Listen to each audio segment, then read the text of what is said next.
Week 1 of the fantasy football season. Here's a few running backs.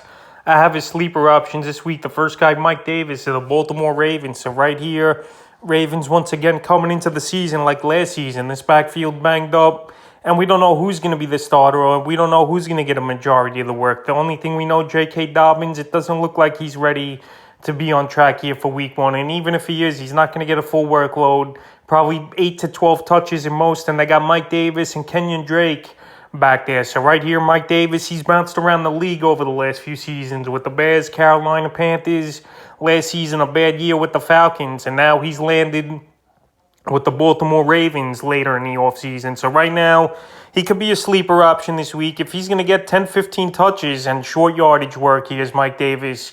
I think he could find the end zone in this one. Maybe have 30, 40 total yards and a touchdown versus a weak Jet defense. They're going to be in the red zone early and often, I believe. Here's this Baltimore Raven team. And Mike Davis, we saw it 2 seasons ago when he filled in for Christian McCaffrey.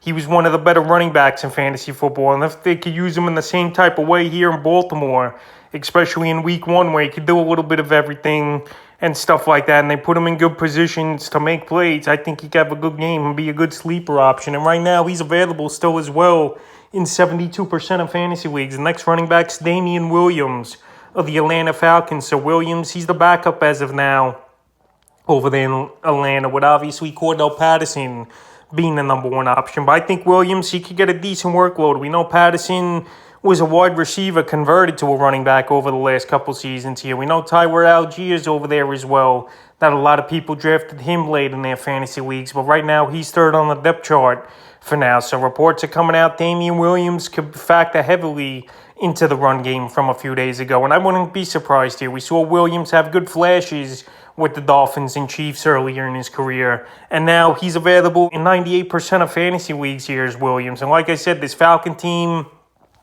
it's going to be a tough season for them. Cordell Patterson, I know last season had a good year as a running back, but he's not going to carry that full workload. For the most part, him and Mike Davis were sharing carries, even though towards the end of the season, Patterson was getting 60, 70%. But right here, Damien Williams, he's a good in-between-the-tackles runner. He could catch the ball out of the backfield as well. And he's definitely a sneaky play in deeper leagues. I wouldn't say go out there and start him, but if you're in a pinch with injuries or whatever the case may be, even though hopefully you're not in week 1, I think Damien Williams is a decent play, sleeper option this week. And the third and final running back I have as a sleeper this week's Mark Ingram of the New Orleans Saints. So Mark Ingram here back with New Orleans late last season after he got cut by the Houston Texans.